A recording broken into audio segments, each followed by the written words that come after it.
الله بإذنه وسراجا منيرا فقد قال الله تعالى في كلامه المجيد وفرقانه الحميد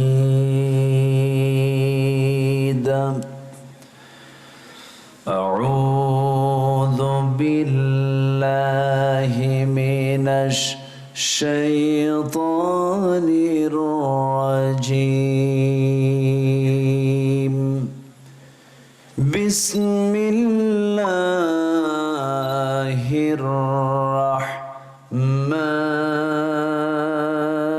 الرحمن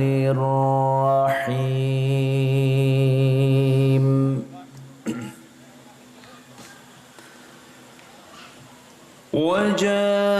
وجاهدوا في الله حق جهاده هو اجتباكم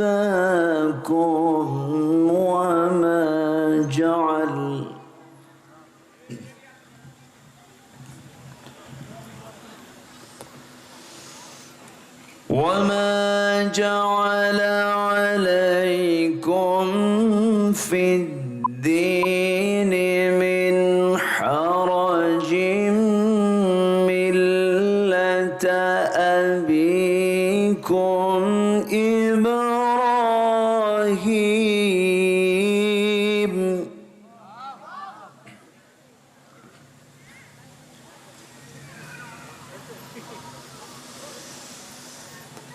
هو سماكم المسلمين من قبل وفي هذا ليكون الرسول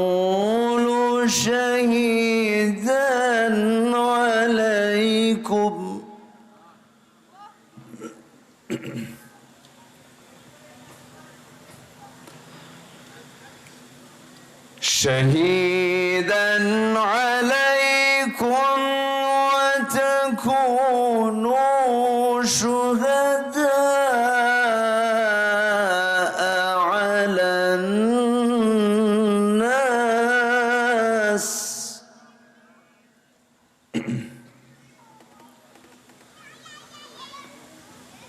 فأقيموا الصلاة وآتوا الزكاة واعتصموا بالله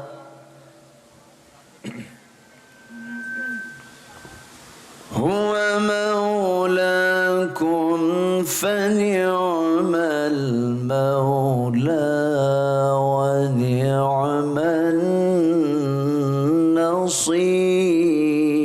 النصير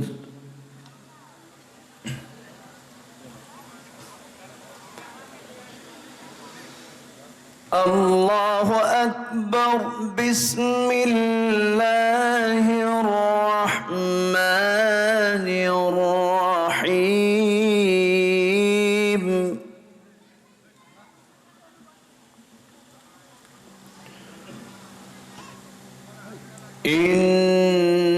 إن الله وملائكته يصلون على النبي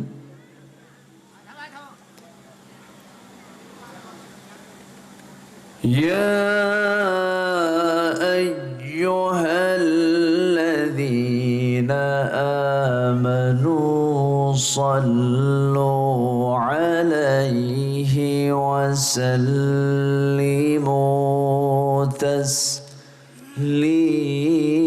تسليما اللهم صل على محمد وعلى آل محمد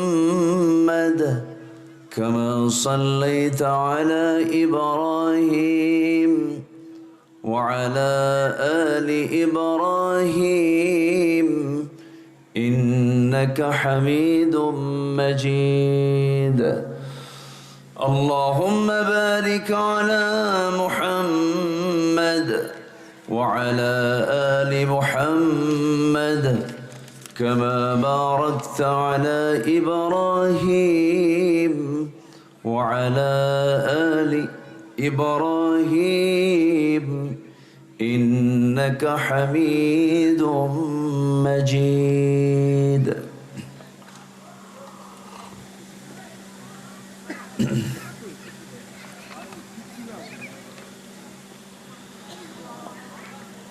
দেশের উত্তরাঞ্চলের সবুজ বেষ্টিত অঞ্চল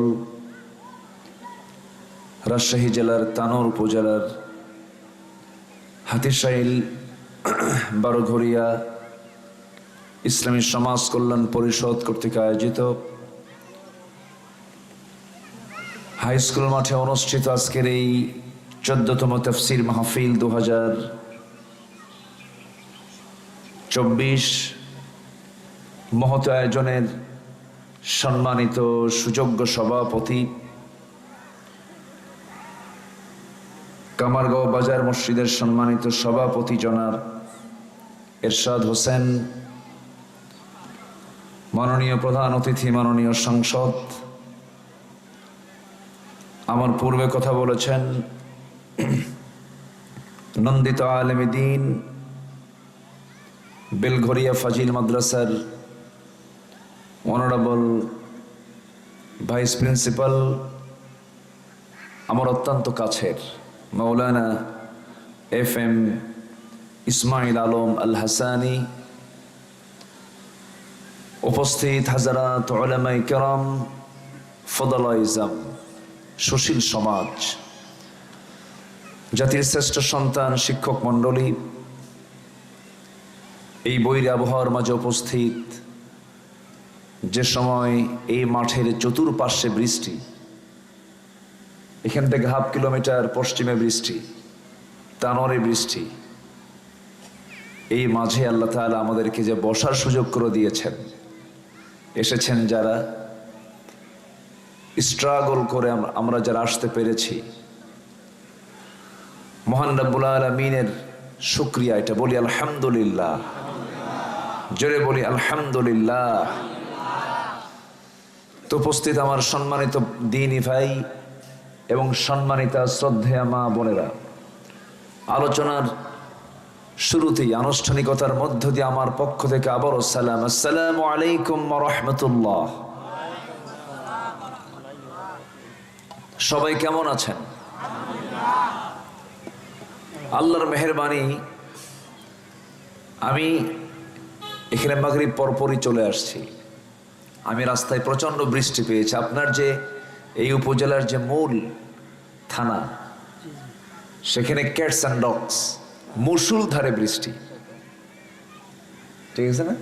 প্রচুর বৃষ্টির মাঝে আল্লাহ তাআলা আমাকে আপনাকে বসার সুযোগ করে দিয়েছেন। এখন পর্যন্ত আমরা চতুর্দিকে বৈরী আবহাওয়ার মাঝেও আমরা ভালো আছি, বলি আলহামদুলিল্লাহ। ইতিমধ্যে আগামীকাল আমার মাহফিল ছিল হলো খুলনা মোংলায়, 10 নম্বর সতর্ক সংকেত চলছে, প্রচন্ড ঝড় চলছে ওইদিকে। আল্লাহ তাআলার এটা কি মেহেরবানি নয় বলেন তো? সম্মানিত ভাইয়েরা, আমার আগের মেহমান খুবই চমৎকার সূরাতুল বুরুজ থেকে তিনি সুন্দর কিছু কথা উপস্থাপন করেছেন। আমার উঠতে দেরি হয়ে গেছে, আমি আগে এসেছি কিন্তু উঠলাম তো পরে। তা আল্লাহ যদি আমাদেরকে সুযোগ করে দেন, আমরা শেষ পর্যন্ত থাকতে রাজি আছি তো ইনশাআল্লাহ। কারো থাকতে কি অসুবিধা আছে? আল্লাহ কবুল করুন, জোরে বলি আল্লাহুম্মা আমিন। আমি যে সূরা থেকে তেলাওয়াত করেছি সেই সূরার নাম হলো সূরাতুল হজ। সূরাতুল হজ। সামনেই একটা মৌসুম আসতেছে, হাজিরা সব জমা হচ্ছেন। নির্দিষ্ট দিনে নির্দিষ্ট সময়ে তারা সেখানে আরাফার ময়দানে হাজির হবেন, তোয়াফে জিয়ারা করবেন, সাফা মারওয়া সাই করবেন, জামারায় পাথর মারবেন, এরপরে ইহরামের কাপড় বেঁধে নিয়ত বেঁধে ইহরামের কাপড় পরবেন। এই যে একটা নির্দিষ্ট পদ্ধতি আল্লাহ তাআলা এই ইবাদতের মধ্যে রেখে দিয়েছেন।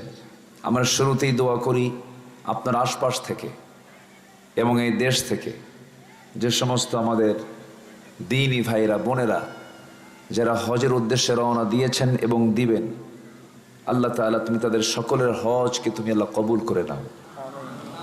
এত আস্তে আমিন বললেন, আপনি আমিন বললে আপনিও যেতে পারবেন, ঠিক আছে না? একটু জোরে বলি আল্লাহুম্মা আমিন। নিজের জন্য যতই দোয়া করি কবুল হবে না, অন্যের জন্য দোয়া করব, নিজের জন্য দোয়া লাগবে না, এমনি কবুল হয়ে যাবে। বলি আলহামদুলিল্লাহ।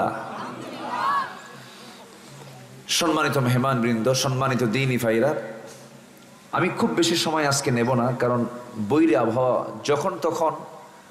আমি তো খুবই অত্যাশ্চর্য হয়ে যাচ্ছি, আল্লাহ তাআলা আমাদেরকে এত সুন্দর পরিবেশ তৈরি করে দিয়েছেন। এখন পর্যন্ত মাহফিলের অর্ধেক প্রায় সম্পূর্ণ, আর একটু সময় আল্লাহ তাআলা যেন আমাদেরকে যেন সহজ করে দেন। জোরে বলি আল্লাহুম্মা আমিন।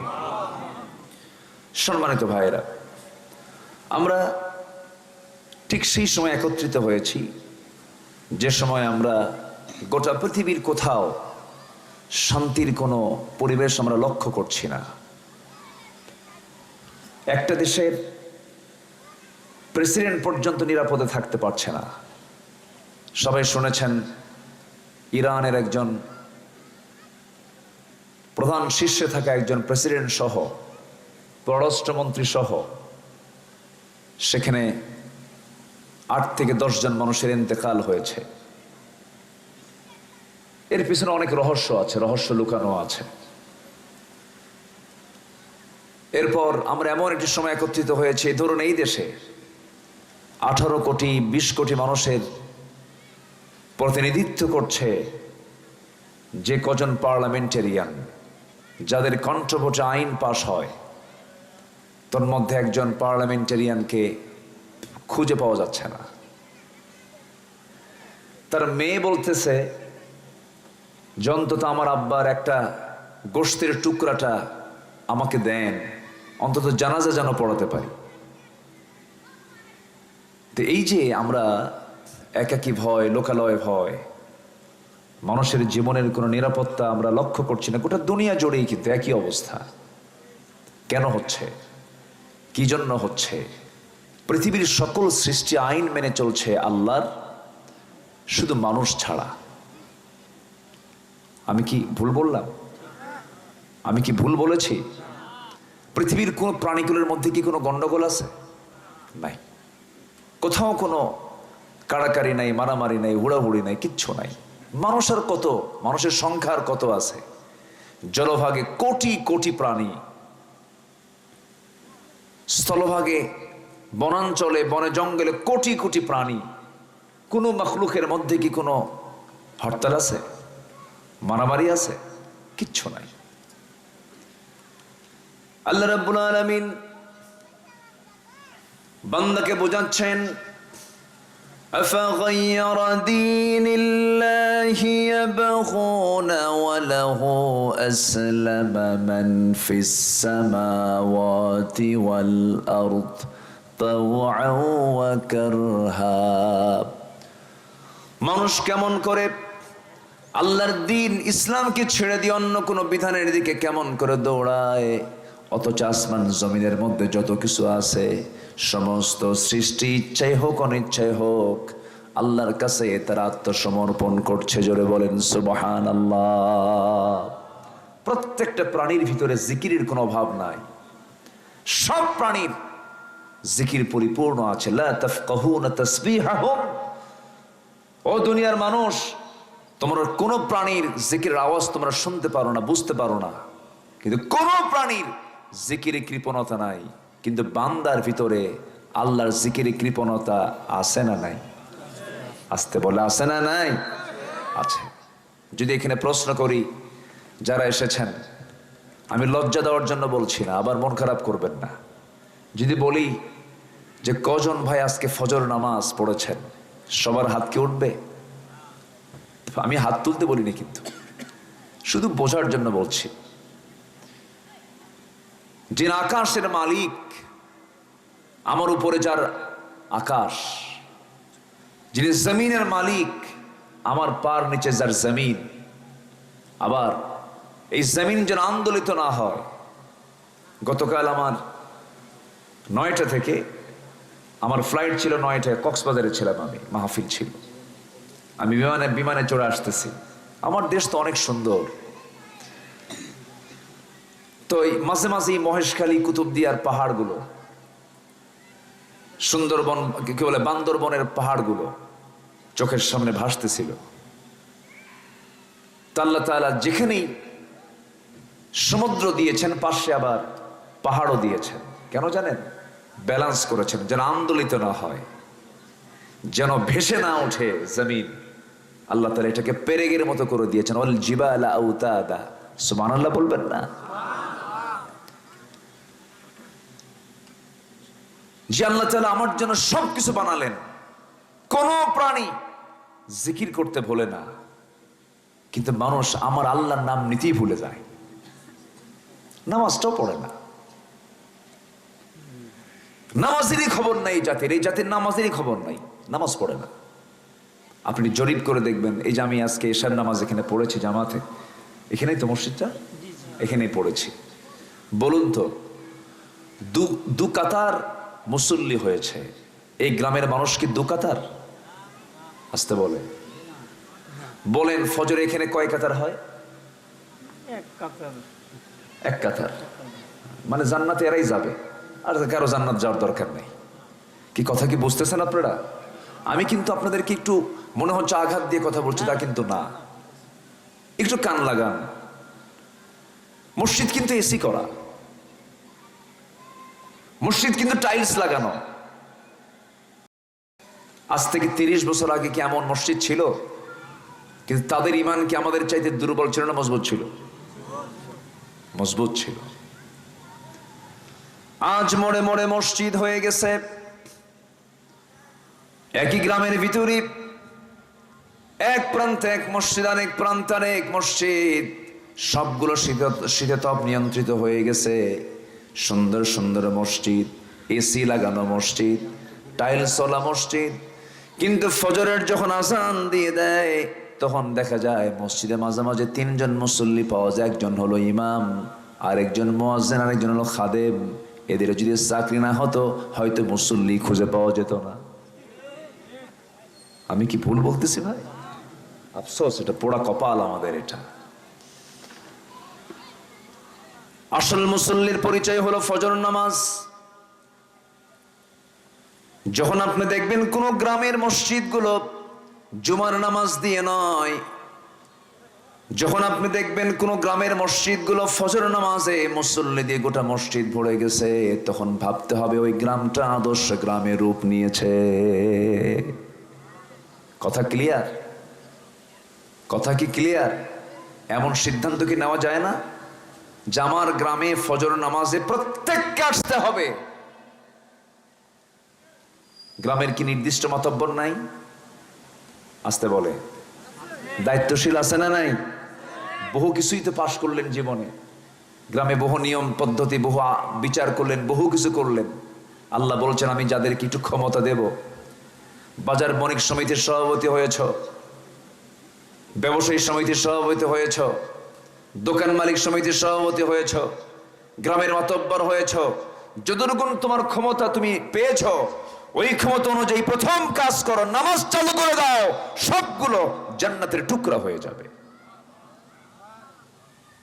তা কি আছে আজকে? মাতব্বর নিজেই তো নামাজ পড়ে না, বিড়ি খায়। কি খায়? রাগ করতেছেন নাকি? আবার কমন পড়লে আবার মন খারাপ করেন না। আমি কিন্তু জেনে বলতেছি না, এই গ্রামের মাতব্বর কি খায় না খায় আমার কিন্তু জানা নাই, আবার রাগ করেন না।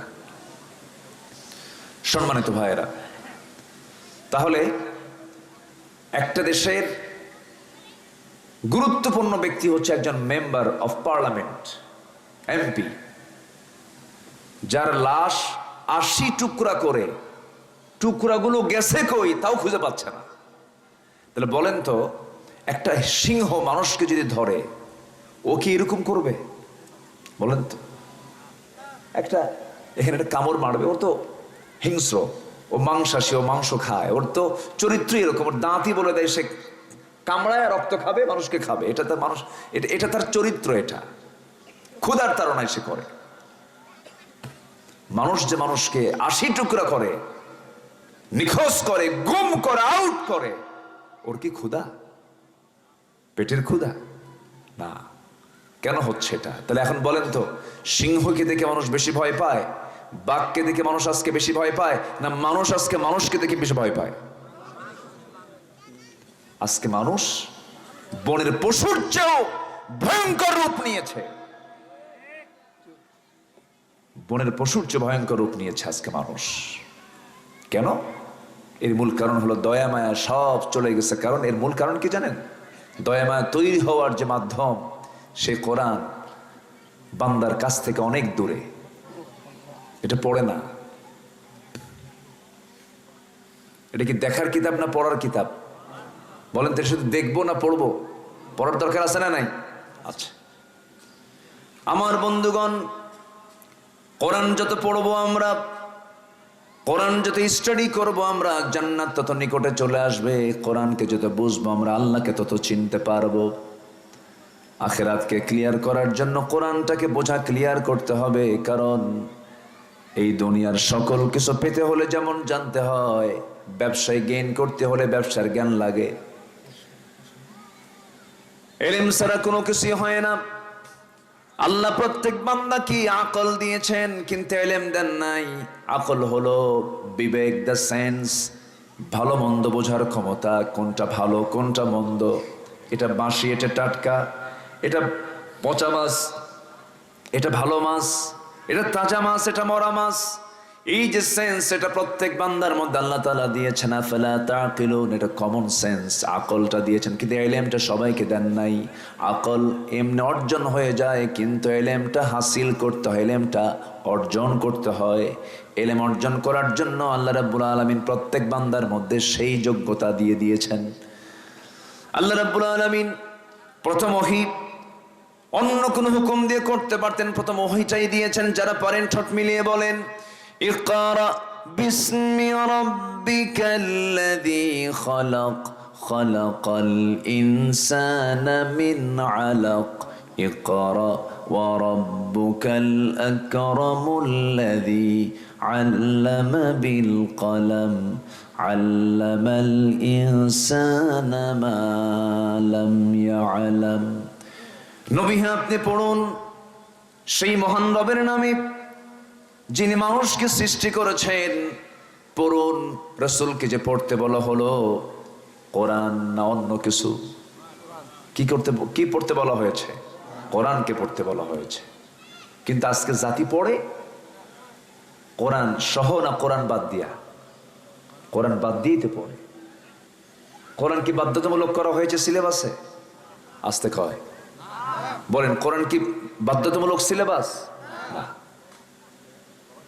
অথচ একটা মানুষ গড়ার জন্য, একটা জাতি গড়ার জন্য, একটা সমাজ বিনির্মাণের জন্য যেই গ্রন্থটা সবচাইতে বেশি জরুরি, সেটাকে আমরা রেখেছি হলো অতিরিক্ত কিতাব হিসাবে। একটা দেশের নেতৃস্থানীয় ব্যক্তির মুখ থেকে সহি করে কোরআন তেলাওয়াত বের হয় না, পড়তে পারে না। পার্লামেন্টে তেলাওয়াত করতেছে এক এমপিকে, তেলাওয়াত করতেছে কেল হে আল্লাহ হে হেত। শয়তান কই, তোর চাইতে আমার তেলাওয়াত ভালো আছে। রাগ করতেছেন নাকি আপনারা? কতগুলো বলবো? কারো কোনো সমস্যা নাই তো? আচ্ছা সম্মানিত ভাইয়েরা, তাহলে আমরা সিদ্ধান্ত নেব, প্রথম হুকুম হচ্ছে আল্লাহ তাআলার হলো পড়ো। কার কালাম পড়ো? আসতে বলবেন না, কার কালাম পড়ো? চিনতে পারবো কাকে? আল্লাহকে। আল্লাহর কালামটা আমরা সুন্দর করে পড়ব। আজকের মাহফিল থেকে সিদ্ধান্ত নিয়ে এখান থেকে যাব, যতদিন বেঁচে আছি সবার আগে আমার কাজ হবে আল্লাহ তোমাকে চেনার জন্য তোমার কালামটাকে বুঝতে হবে। আমার তুমি তো আমার একমাত্র বন্ধু, তুমি তো আমার একমাত্র অভিভাবক, ইন্নামা ওয়ালিয়্যুকুমুল্লাহু ওয়া রাসূলুহু ওয়াল্লাযীনা আমানুল্লাযীনা ইউকিমুনাস সালাতা ওয়া ইউ'তুনাস যাকাতা ওয়া হুম রাকিউন। নিঃসন্দেহে তোমাদের বন্ধু হবে তিনজন। কয়জন? তিনজন বন্ধু হবে।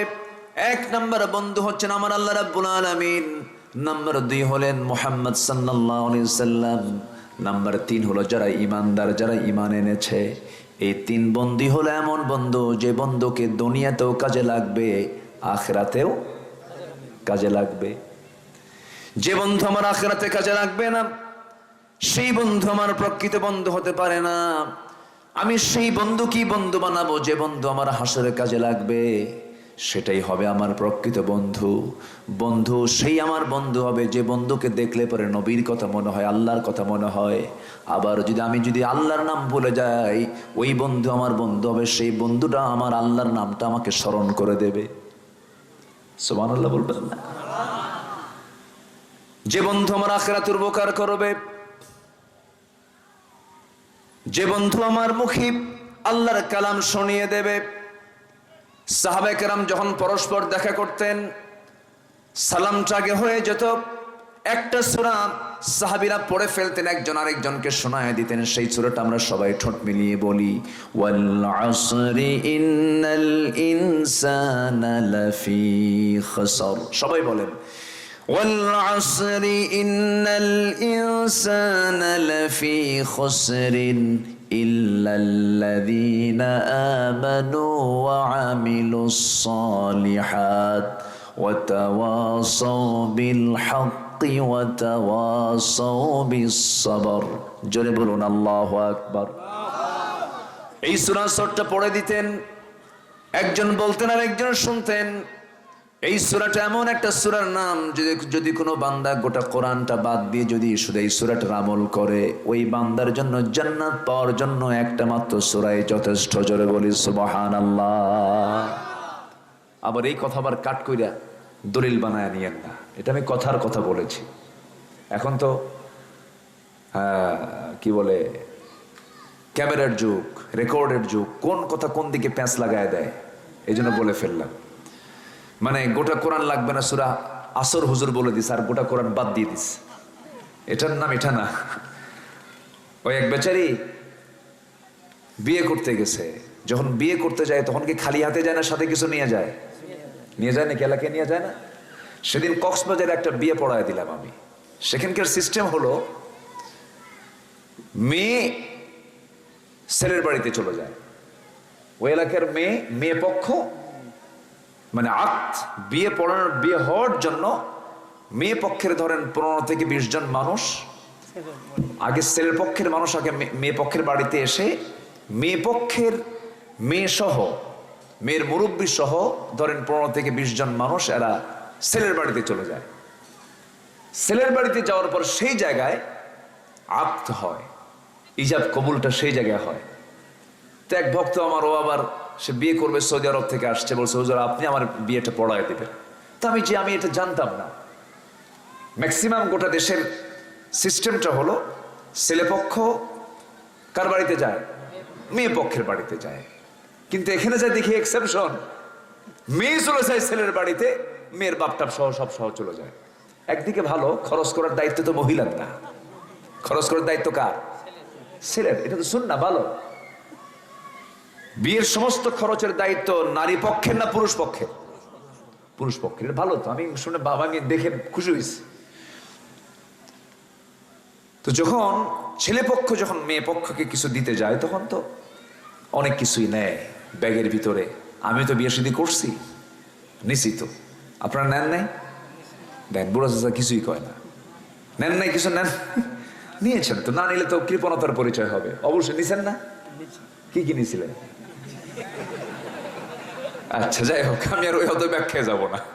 ওনার সেই বিয়ের স্মৃতির কথা মনে করে দিলাম। হয়তো বাড়ি থেকে আজকে গল্প করবে, দেখো বউ আজকে কিন্তু ধরে ফেলছিল হুজুর আমাদের। তো সুটকেস করে, ব্যাগে করে কাপড় চোপড়, প্রসাধনী, তারপরে সুগন্ধি, কিছু গহনাও নেয়, গহনা নেয় না, অন্তত কি নেয়, নেয় কিনা বলেন, নাকফুল নেয়। তো ছেলেপক্ষ সবকিছুই নিয়েছে, কাপড় চোপড় সবকিছু নেওয়ার পাশাপাশি একটা এক্সট্রা করে একটা গলার একটা চেন নিছে, সেই চেনটা খুবই সুন্দর। তো মেয়ে পক্ষ সবই রিসিভ করেছে, কিন্তু চেনটা হাতে নিয়ে বলতেছে বরপক্ষকে, এত সুন্দর আমরা আপনাদের রুচি দেখে খুশি হয়েছি, এত সুন্দর রুচি আপনাদের, তো কোনো কিছু আনা লাগতো না, শুধু যদি চেনটা নিয়ে আসতেন, এই গলার গহনাটা নিয়ে আসতেন, আর কিচ্ছু না আনলেও হতো, এতে আমরা খুশি হয়ে যেতাম। এর মানে কি কাপড় চোপড় পড়ার দরকার নাই নাকি? দরকার আছে কিনা বলেন? আছে।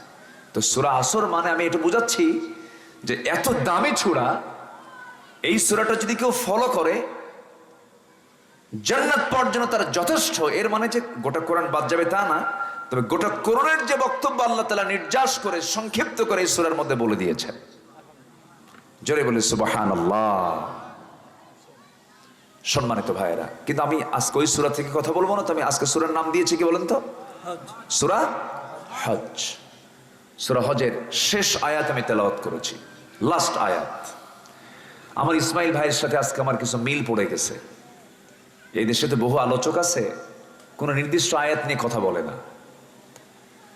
তাফসীর মাহফিল নাম দেওয়া হয়, কিন্তু সেখানে যে ওয়াজ মাহফিল হয় না, হয় আওয়াজ মাহফিল। কি মাহফিল? আওয়াজ, ঝড় তোলে, আর মাঝে মাঝে নাচানাচিও করে। নাচানাচি হুজুর আছে না নাই? বসেন বসেন, আছে কি না? এগুলো বদমাইশ। যারা মঞ্চে বসে নাচানাচির আহ্বান করে, যারা বলে আল্লাহর দন খাজারে দিয়ে আল্লাহ গেছে ফাঁকা হইয়া, আল্লাহ গেছে খালি হইয়া, এই কুফরি কথা যাদের মুখ থেকে বের হয়, জুতা পেটা করে মঞ্চ থেকে নামায় নাও দরকার, ঠিক কিনা? এই মঞ্চটাকে কলুষিত করতেছে এক প্রকার বেদাতি লোকজনগুলো। বেদাতি দরবার আমার দেশে আছে না নাই বলেন? এলাকা অনেকটা বেদাত মুক্ত, আমি খবর তো রাখি। এলাকায় ভণ্ড টন্ডদের ইট একটু কম, এইদিকে নাই বললেই চলে। আপনি জানেন না এটার যে কি পরিমাণ। চট্টগ্রামে একটা মাজারের নাম আছে বদনাসার মাজার, বদনা যেটা দিয়া, কি বুঝতেছেন বদনাসার মাজার। আকাম কুকাম হয়, গাঁজা খায় শীত হয়ে পড়ে থাকে, আবার বলে গাঁজা নাকি বেহেশতের গাছ। জোরে কোন নাউযুবিল্লাহ। গাঁজা খায় রাজা হয় না? গাঁজা খায় রাজা হয়। অনেক সুন্দর মানুষ আপনারা তো সাধারণ কোন এলাকা মানুষ না, আপনারা রাজশাহী মানে কি? রাজও আছেন আবার শাহ, দুটাই। রাজাও আছেন, শাহও আছেন, দুটাই। রাজ আবার বাদশাহ। বলি আল্লাহু আকবার। আল্লাহ আপনাদেরকে সবকিছুর বাদশাহ বানায় দেন, জোরে বলি আমিন। চেয়ারগুলো সামনে ফাঁকা, বসেন। ও আচ্ছা, বসেন। আমাকে সময় দিচ্ছেন তো নাকি? জোরে বলি ইনশাআল্লাহ। সম্মানিত ভাইয়েরা, সম্মানিত বন্ধুগণ, তাহলে আমাদের সবচেয়ে বড় পুঁজি হলো আমাদের ঈমান। সবচেয়ে বড় পুঁজি কি বলেন তো? ঈমান। ইল্লাল্লাযীনা আমানু, যারা ঈমান আনবে তারা সফল। ওয়া আমিলুস সালিহাত, যারা ভালো কাজ করবে তারা সফল। ওয়াতাওয়াসাউ বিল হক, যারা হকের উপদেশ দেবে তারা সফল। যারা সবরের উপদেশ দেবে তারা সফল। কে বলছেন? আসতে বলবেন না, কে বলছেন? আল্লাহ বলছেন। কিন্তু আমরা তো আল্লাহকে শুধু নামাজের মধ্যে রাখতে চাই, আইনে রাখতে চাই না। আইনে রাখছি হলো মানুষকে আইনে রেখে দিয়েছি। আজকে মানুষকে আল্লাহর আইন চলে না, আল্লাহর আইন মানে না, মানুষের আইন মানে। আমার দেশে চলছে আল্লাহর আইন না মানুষের আইন? আসতে বলুন, আল্লাহর আইন না মানুষের আইন? মানুষের আইন। বান্দা কি বান্দার আইনে চলবে না আল্লাহর আইনে চলবে? তাহলে এখানে ঈমান কি প্রশ্নবিদ্ধ না? আসতে কয়, এখানে ঈমানের ব্যাপারে প্রশ্ন আছে না নাই? যে মুসলমানের পরিচয় দিয়ে আল্লাহর আইনকে না মেনে মানুষের আইনকে মেনে নেয়, তার কি ঈমান আছে না গেছে? ঈমান চলে গেছে। আমার বন্ধুগণ, ডাবল স্ট্যান্ডার্ড ইসলামে নাই। নামাজ আল্লাহকে মানবেন, সমাজে আল্লাহকে মানবেন না। নামাজ আল্লাহকে মানবো, রসুলকে মানবো, রসুলকে মডেল বানাবো, সুন্নাহকে মানবো, কিন্তু সমাজে রসুলকে মানবো না, তা হবে না। সব জায়গায় আল্লাহর হুকুমকে মেনে চলতে হবে। ইসলাম তেমন একটা বিধানের নাম, নখ কাটবো কেমনে, হাতের 10টা আঙ্গুলের নখ কোন আঙ্গুল থেকে কাটা শুরু করব। ইসলাম যে নখ কাটার বিধান পর্যন্ত দিতে পেরেছে, সেই ইসলামের রাষ্ট্রের বিধান আছে না নাই? আছে। দোলনা থেকে নিয়ে শুরু করে আন্তর্জাতিক পরিমণ্ডল পর্যন্ত সব কিছুতে ইসলামের সমস্ত আইন কানুন রয়ে গেছে। আমার বন্ধুগণ, সেজন্য ইসলামকে আমরা পুরোপুরি মানবো, ইসলামকে আমাদের জীবনের সকল জায়গায় মানতে হবে। একটু কান লাগান। আল্লাহ রাব্বুল আলামিন সেজন্য সুন্দর করে বান্দাকে ডাক দিয়ে বলছেন, সফল কি হতে চাও নাকি? সূরা হজের শেষ আয়াতের আগের আয়াত, যেহেতু শেষ আয়াত আল্লাহ রাব্বুল আলামিন ওয়াজাহিদু দিয়ে শুরু করেছেন। ওয়া মানে হলো এবং, এন্ড। ওয়াজাহিদু এবং মানে কি, এর আগে কিছু কথা আছে না নাই? এবং কখন আসে? এর মিডিল, এর আগে কিছু কথা আছে। এর আগে আয়াত আল্লাহ রাব্বুল আলামিন কি বলেন? ইয়া আইয়ুহাল্লাযীনা আমানু রুকউ ওয়াসজুদু ওয়া'বুদু রাব্বাকুম ওয়াফআলুল খায়রা লা'আল্লাকুম তুফলিহুন। জোরে বলুন আল্লাহু আকবার। ঈমানদারকে ডাক দিচ্ছেন আল্লাহ রাব্বুল আলামিন। ঈমানদারকে ডাক দিয়ে বলছেন, ঈমানদারেরা রুকু করো, সেজদা করো।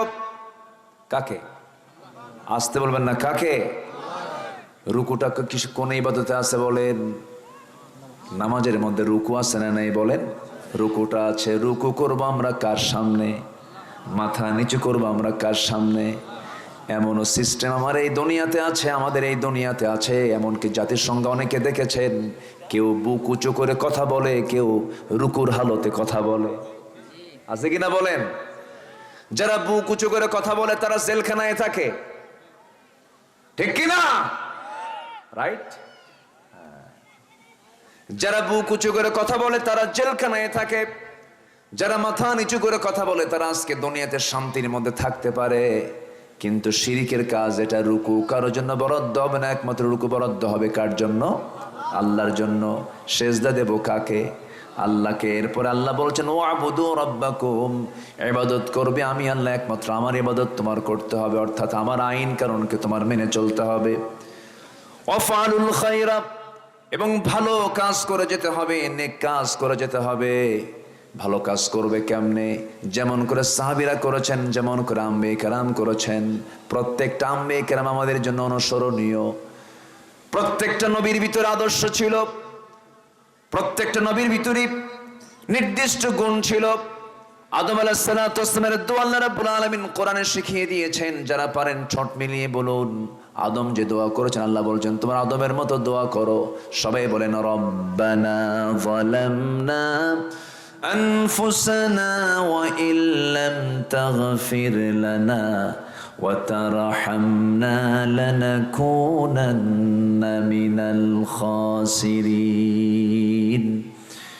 এরপরে ইব্রাহিম আলাইহিস সালাতু ওয়াস সালাম দোয়া করেছেন। যারা পারেন ঠোঁট মিলিয়ে বলুন, রব্বানা তাকাব্বাল মিন্না ইন্নাকা আনতাস সামিউল আলিম ওয়া তুব আলাইনা ইন্নাকা আনতাত তাওয়াবুর রহিম। এরকম করে ইউনূস আলাইহিস সালাতু ওয়াস সালাম বিপদে পড়েছেন। বিপদে পড়ে কি দোয়া করতে হয় তাও তিনি শিখিয়ে দিয়েছেন। সবাই আওয়াজ দিয়ে বলেন তিনি কি দোয়াটা পড়েছেন? লা ইলাহা ইল্লা আনতা সুবহানাকা ইন্নী কুনতু মিনাজ জালিমিন। আমার নবী কি দোয়া করেছেন? সব আওয়াজ দিয়ে বলেন। যে দোয়াটা হাজিরা হজ করতে গিয়ে যখন গোটা কাবার চতুর্দিকে যখন তোয়াফ করে, তোয়াফটা শুরু করে এই দোয়া দিয়া সবাই বলেন, রব্বানা আতিনা ফিদ দুনিয়া হাসানাতাও ওয়া ফিল আখিরাতি হাসানাতাও ওয়া কিনা আযাবান নার। দেখেন নবীদের সব দোয়াগুলো করেন আল্লাহ তাআলা তুলে ধরেছেন। কেন? সকল নবীর মতো তোমরা দোয়াগুলো করো। আবার আল্লাহর কিছু পছন্দের বান্দা বান্দিরা দোয়া দিয়েছেন। অনেক মা বোন মাহফিলে আসছেন, একজন নারীর দোয়া আল্লাহ রাব্বুল আলামিন কোরআনে কারীমে তুলে ধরেছেন, যিনি নবীর স্ত্রীও ছিলেন না, ভালো কোনো মানুষের স্ত্রীও ছিলেন না, একজন কুখ্যাত কাফেরের বউ হওয়ার পরেও তার দোয়াটা কোরআনে উল্লেখ করেছেন। কি এমন পুত পবিত্র নারী তিনি ছিলেন, সেই মহিলার নাম কি বলুন তো সবাই? আল্লাহু আকবার। আসিয়ার কি আছে মাহফিলে? মাহফিলে কি আসিয়ারা আছে? আচ্ছা, হ্যাঁ, আমি আসিয়া কেন বললাম, আল্লাহ যেন এই এলাকার মাদেরকে আসিয়া বানায় দেয়, স্বামীর বিরুদ্ধে শুধু রিপোর্ট দেয়। এরকম মহিলার সংখ্যা আমার দেশে কম না বেশি? দেখেন আস্তে আস্তে ভয় ভয় বলতেছে মনে হয় না? সমস্যা হুজুর, ওই জায়গায় সমস্যা, বাড়িতে গিয়ে আরাম পাবো না। কি স্বামীর বিরুদ্ধে কিছু মহিলার রিপোর্ট আছে না নাই? হ্যাঁ আছে। কিন্তু আসিয়ার স্বামী ছিল একজন মোমেন না কাফের? বলেন মোমেন না কাফের?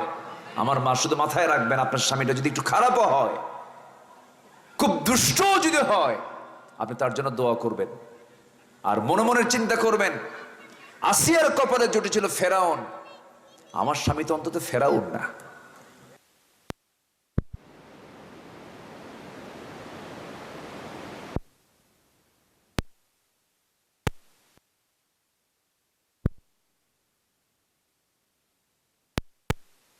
আলোচনা চালিয়ে যাই তাহলে। এটা তো বললাম, এখন মায়েরা মনে মনে চিন্তা করতেছে, হুজুর আপনি তো পুরুষ মানুষ, আপনি তো আপনার দিকে টেনেই কথাগুলো বলবেন, আমার স্বামী যে কি জিনিস আমি তো বুঝি। হয়তো এরকম মায়েরা মনে মনে চিন্তা করতে পারেন, কিন্তু আপনি কি জানেন, আপনার স্বামী যদি সকালবেলা সন্তুষ্ট হন আপনার উপরে, সন্ধ্যা পর্যন্ত ফেরেশতারা আপনার জন্য দোয়া করে। ফেরেশতারা কোথায় থাকে? আসমানে থাকে না? আসমানের ফেরেশতারা সব গোটা আসমানে খবর করে দেয়, জানো অমুক নারী তার স্বামীকে সন্তুষ্ট করতে পেরেছে, তোমরা সবাই মিলে ওই নারীর জন্য দোয়া করো। সুবহানাল্লাহ বলবেন না? তাহলে স্বামীর দাম ইসলামে আছে না নাই? বইয়ের দাম তো নাই। হ্যাঁ দেখেন কিচ্ছু কয় না, কিছু বলে না। বইয়ের দাম আছে না নাই বলেন তো? রাসূল বলেছেন, যে বান্দার, যে বান্দি বলবে, যে স্ত্রী বলবে আমার স্বামী ভালো, আল্লাহ বলবেন ওই বান্দা আমার কাছে ভালো। কেউ তো জোরে সুবহানাল্লাহ বললেন না। এখন তো আমরা ধরা খেয়ে গেছি। তাহলে উভয় উভয়কে সম্মান করার দরকার আছে না নাই? আছে।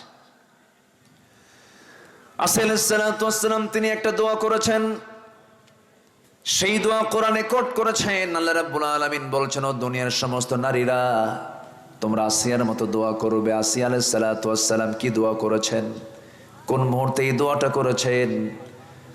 আসিয়া যখন কালেমা পড়ে মুসলমান হলেন, মুসার দিন যখন গ্রহণ করলেন, মুসাকে পয়গম্বর মানলেন, তিনি যখন ঈমান আনলেন, এই সংবাদ কারো জানা নাই, কেউ জানে না। যখন ফেরাউনের কান পর্যন্ত পৌঁছে গেছে, ফেরাউন বলে ফেলল, আসিয়া শুনতে পেলাম তুমি নাকি কালিমা পড়েছো। আসিয়া বলেন, শুনবেন কেন, আপনি দেখে নেন। আশহাদু আল্লা ইলাহা ইল্লাল্লাহ ওয়াহদাহু লা শারীকা লাহ। এই কালিমার স্বীকৃতি দেওয়ার সঙ্গে সঙ্গে ফেরাউন বলে ফেলল, আসিয়া তুমি আমার সারা জীবনের সকল স্বপ্ন তুমি ধ্বংস করে ফেললে, তুমি আমার স্ত্রী, আমার মান সম্মান ডুবাইয়া ফেললে, আমার রুবুবিয়তের ঘোষণা ম্লান করে ফেললে, আমার মান সম্মান সম্পূর্ণ শেষ হয়ে গেল। আসিয়া এগুলো ছেড়ে দাও, আমার পথে চলে আসো। আমি তোমাকে কি করি নাই, আমি হলাম এই দেশের প্রধান, তুমি হলে তার মিসেস, তুমি হলে মিসেস ফেরাউন। আমি তোমাকে এত সম্মান দিয়েছি, তুমি রাষ্ট্রের তুমি সেকেন্ড নাগরিক, এত বড় পদ আমি তোমার দিলাম। আসিয়া তুমি আমাকে কেমন করে ভুললা? আসিয়া বলছেন, স্বামী আমার, আমি আপনাকে সম্মান করি, আমি আপনাকে ভক্তি করি, আমি আপনাকে শ্রদ্ধা করি। আমার যৌবন আপনার কাছে, আপনার যৌবন আমার কাছে, কিন্তু আপনি আমাকে যে প্রস্তাব দিচ্ছেন, এই প্রস্তাবের বিপরীতে যদি আপনি আমাকে টুকরো টুকরো করে দুনিয়া থেকে বিদায় করে দেন, আগুনে যদি জ্বালিয়ে ভস্ম করে দেন, হাসতে হাসতে আপনার হাতে আমার জীবন চলে যাবে। আল্লাহর দিন ইসলাম থেকে আমি আসিয়া এক চুল পরিমাণ নড়ব না। জোরে বলি সুবহানাল্লাহ। ফেরাউন শেষ পর্যন্ত সিদ্ধান্ত নিয়ে নিল, সমস্ত মন্ত্রী পরিষদকে ডাকলো। হামান বলে দিল, ফেরাউন শোনো, বুকের শত্রু বড় শত্রু, তাকে দুনিয়া থেকে বিদায় না করলে তোমার বড় সমস্যা হয়ে যাবে। জল্লাদ ঠিক করে ফেললো। জল্লাদ ঠিক করে আসসালামকে দুনিয়া থেকে বিদায় করার জন্য যখন তার সামনে যখন করাত নিয়ে যখন দাঁড়ায় গেছে, শেষবারের মতো ফেরাউন বলছে, আসিয়া এখনো সময় আছে, তুমি কি করবে বলো, জীবন প্রদীপ নিভে যাচ্ছে। কিন্তু আসিয়া বলছেন, স্বামী আমার, আপনি আমার প্রতি যত কঠোর হবেন আমার ঈমান তত পাকা হয়ে যাবে। শেষ পর্যন্ত কি করা হলো, হাত বাঁধা হলো, পা বাঁধা হলো, মাথার উপরে করাত ধরা হলো, বলা হলো এখনো সময় আছে, তুমি কি করবে বলো। আসিয়া বলছেন, আমি আমার নাকের মধ্যে জান্নাতে ঘ্রাণ পেতেছি। আসসালামের মাথার উপরে যখন করাতটা লাগায়া দিয়া যখন জল্লাদ যখন চিড়তে লাগলো, সেই সময় আসসালাম হাতটা উঁচু করেছিলেন। কার কাছে চাচ্ছেন? আসতে বলবেন না, কার কাছে চাচ্ছেন? এই কিতাব কিন্তু আসিয়ার ছিল না, আসসালামের কিতাব ছিল তাওরাত। তাওরাত কিতাবের 3 অনুসারী ছিলেন। সেই 4000 বছর আগের মানুষ আসসালাম আল্লাহর কি নৈকট্য হাসিল করলেন, কি মান টানলেন, কি মানের পরীক্ষা দিলেন। সেই আসিয়ার দোয়া আল্লাহ রাব্বুল আলামিন পছন্দ করে সূরা হজের আল্লাহ রাব্বুল আলামিন সূরা তাহরিমের মধ্যে সুন্দর করে বলে দিচ্ছেন। সূরা তাহরিমের শেষ আয়াতের দিকে আসিয়া কি দোয়াটা করেছেন, সেই দোয়া কোট করলেন কোরআনে। আল্লাহ রাব্বুল আলামিন বলেন, আসিয়া কি দোয়া করেছেন, রব্বি বিনিলি ইনদাকা বাইতান ফিল জান্নাতি ওয়া নাজ্জিনি মিন ফিরআউনা ওয়া আমালিহি। আল্লাহ তুমি আমার জন্য বানায় দাও একটা ঘর। কয়টা ঘর বলেন? উনি বেশি ঘর চান নাই, মাত্র একটা ঘর বানায় দাও। তোমার ঘরের সাথে একটা ছোট্ট ঘর বানায় দিবা। তোমার ঘরের দেওয়াল আর আমার ঘরটা যেন পাশাপাশি থেকে যায়।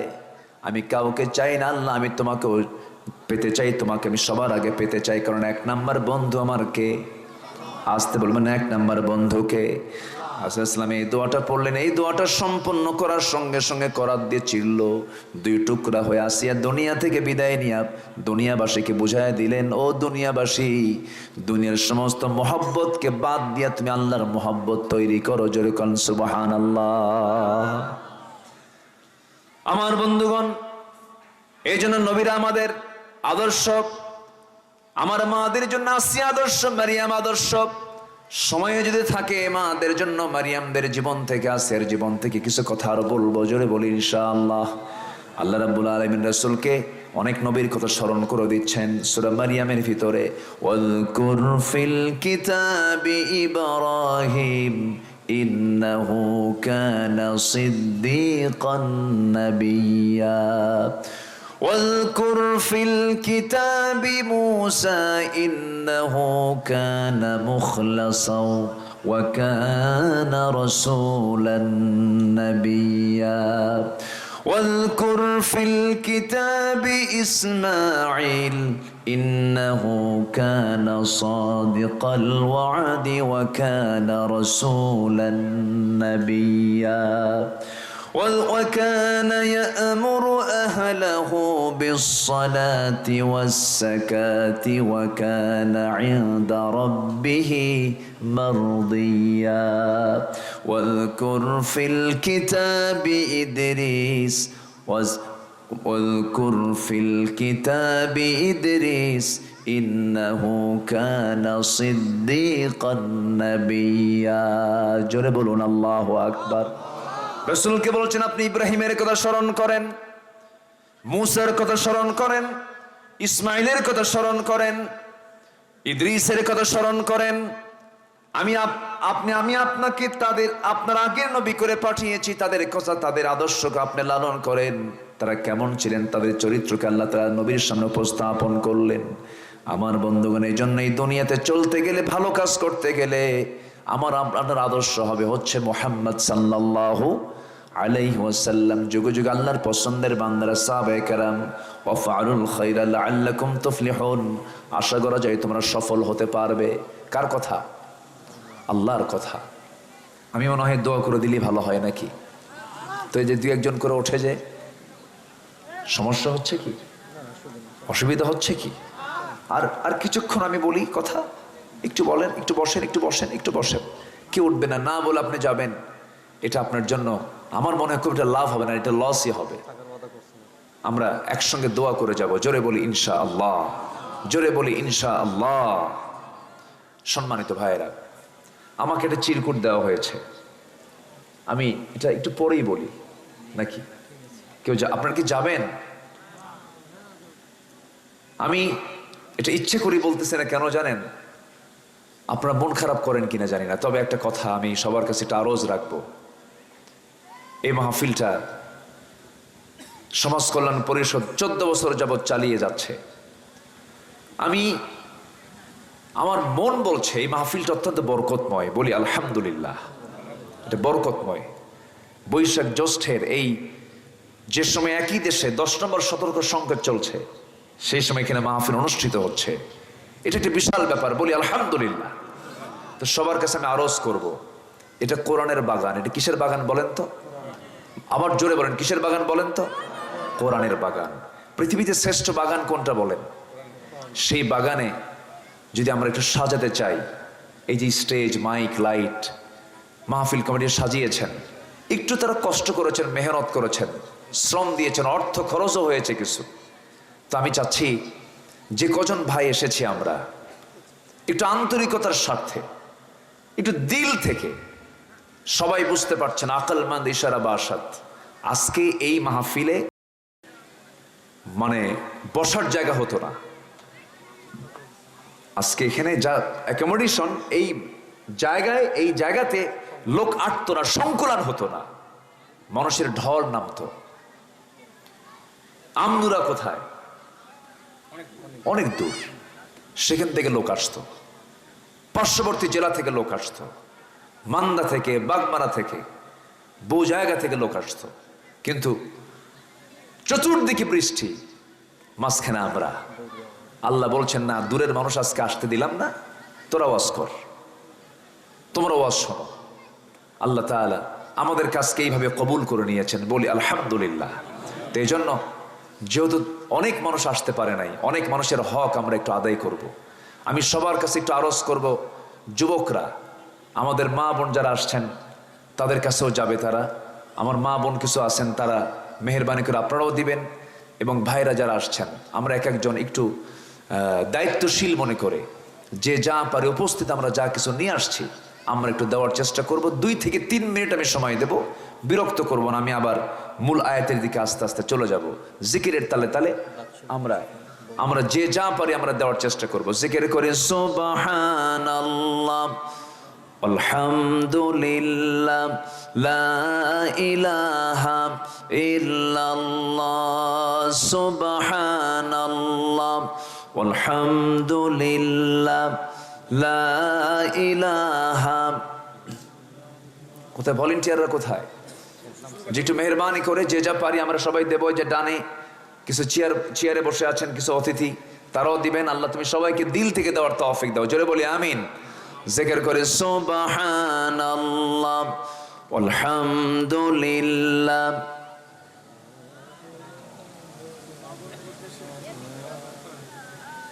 আমার মা বোন যারা আসছেন, আমি মনে করি আল্লাহ তাআলা আপনাদের নেক নিয়ত অবশ্যই কবুল করবেন। যে নিয়তে দিবেন, নিয়ত করবেন আগে, কবুল করবেন আল্লাহ তাআলা অবশ্যই। আমরা সবাই দিল থেকে দেওয়ার চেষ্টা করব। আল্লাহ তুমি সবাইকে দিল থেকে দেওয়ার তৌফিক দাও, জোরে বলি আমিন। জিকির করে লা ইলাহা সুবহানাল্লাহ, আলহামদুলিল্লাহ, লা ইলাহা। আরো জোরে লা ইলাহা সুবহানাল্লাহ, আলহামদুলিল্লাহ, লা ইলাহা ইল্লাল্লাহ, সুবহানাল্লাহ, আলহামদুলিল্লাহ, লা ইলাহা ইল্লাল্লাহ, সুবহানাল্লাহ, আলহামদুলিল্লাহ, লা ইলাহা ইল্লাল্লাহ। তুমি বাঁচাও তুমি মারো, অবিরত ক্ষমা করো, তুমি বাঁচাও তুমি মারো, অবিরত ক্ষমা করো।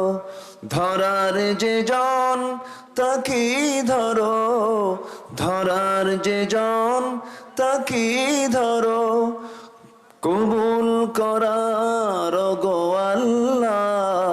সুবহানাল্লাহ আলহামদুলিল্লাহ লা ইলাহা ইল্লাল্লাহ সুবহানাল্লাহ।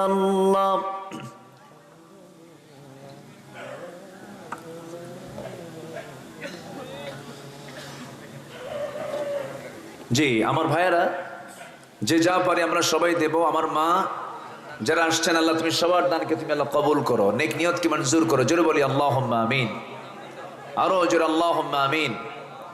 জি বিশেষ কিছু দান, বিশেষ কিছু মেহমান অনেকে দান করেছেন, সবারই দেওয়ার সুযোগ আছে। আমরা যে যা পারি এর মাঝখান থেকে আমি একটু বলে নিলাম। আমি একটু ওঠার লক্ষ্য করছিলাম, এই জন্য আমি একটু বলে ফেললাম। আমি একটু বেয়াদবি করে ফেলেছি। মাহফিল কমিটির পক্ষ থেকে আপনার কাছে আমি চেয়েছি, যতটুকু আমরা দিয়েছি এটা আমাদের জন্য লস না লাভ। আল্লাহ তাআলা তুমি সবার এই আর্থিক ইবাদতকে তুমি আল্লাহ কবুল করো। জোরে বলি আল্লাহুম্মা আমিন, আরো জোরে আল্লাহুম্মা আমিন। সম্মানিত ভাইয়েরা, আসুন আমরা আবার মূল আয়াতের দিকে আস্তে আস্তে চলে যাচ্ছি। তাহলে আল্লাহ তাআলা সূরা হজের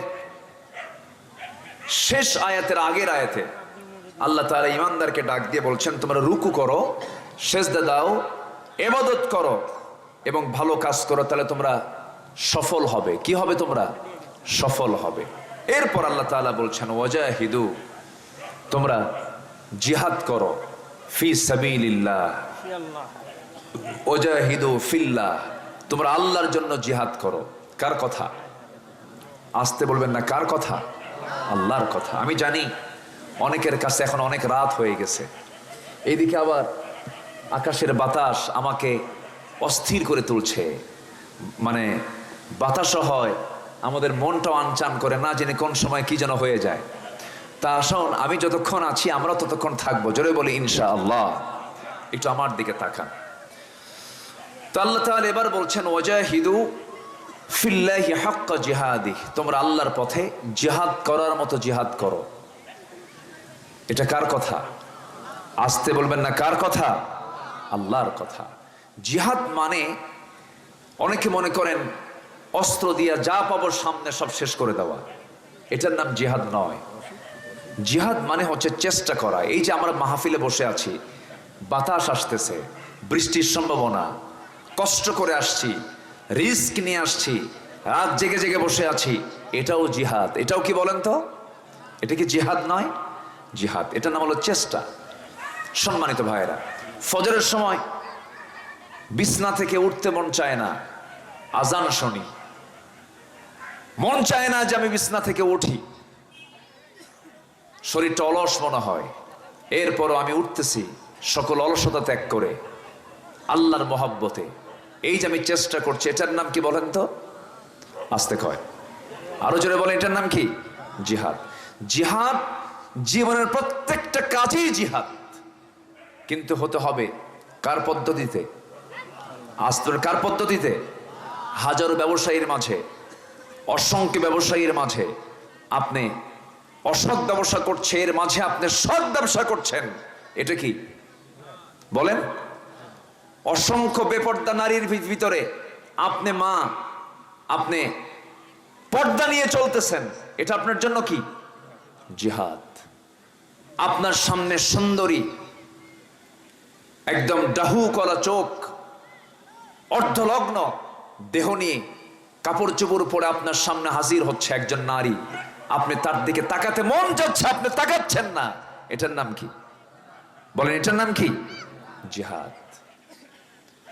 আমার বন্ধুগণ, আমার নবীজি বড় একটা জিহাদের ময়দান থেকে সাহাবে কেরামকে রক্তাক্ত দেহ নিয়ে ফিরতেছিলেন। কিছু সাহাবী শাহাদাত বরণ করেছেন।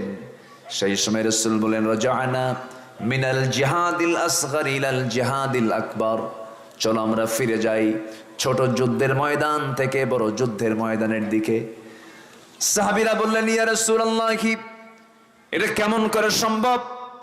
এত বড় জিহাদের ময়দান থেকে আবার এর চাইতে বড় জিহাদের ময়দান কোনটা? আমরা বুঝলাম না ইয়া রাসূলুল্লাহ। আমার রাসূল বলেন, আল মুজাহিদু মান জাহাদা নাফসা, প্রকৃত মুজাহিদ তো সেই যে তার নফসের বিরুদ্ধে জিহাদ করতে পেরেছে। এটাই হলো সবচেয়ে বড় যুদ্ধ। যেরকম আল্লাহু আকবার, এটাই হচ্ছে সবচেয়ে বড় জিহাদ। আমি আমার নফসকে কন্ট্রোল করতে পারিনি, আমি আমার নফসের বিরুদ্ধে জিহাদ করতে পারিনি, আমি আমার নফসকে কন্ট্রোল করতে পারিনি, আমার মন পারেনি বনের সম্পত্তি না ঠকাতে। আমার মন চলে গেছে বনের সম্পত্তি মেরে খাই। আমার মন চাইছে আমি ব্যবসায় মানুষকে ঠকাই। আমার মন চাইছে আমি ওজনে কম দেই। আমার মন চাইছে আমি মিথ্যা সাক্ষ্য দেই। আমার মন চাইছে আমি ক্ষমতাকে পাকাপোক্ত করি। আমার মন চাইছে আমি চেয়ারম্যান হবই, দিনের ভোট রাতি দিয়ে শেষ করে দেব। আছে না নাই? আছে। তাহলে কি জিহাদ কি সব জায়গায় আছে না নাই? আসতে বলবেন না, আছে না নাই?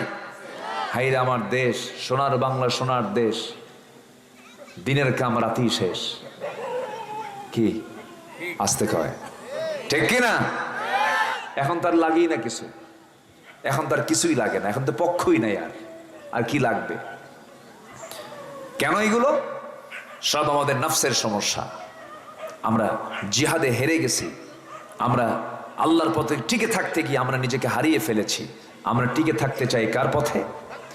আসতে বলবেন না, কার পথে? আল্লাহর পথে আমরা টিকে থাকবো। আল্লাহ রাব্বুল আলামিন এই জিহাদের কথা বললেন, আগে বললেন তোমরা রুকু করো, সেজদা করো, ইবাদত করো, ভালো কাজ করো, সফল হয়ে যাবে। এরপরে বলছেন তোমরা আল্লাহর পথে জিহাদের মতো জিহাদ করো, আল্লাহর পথে টিকে থাকার মতো চেষ্টা করো।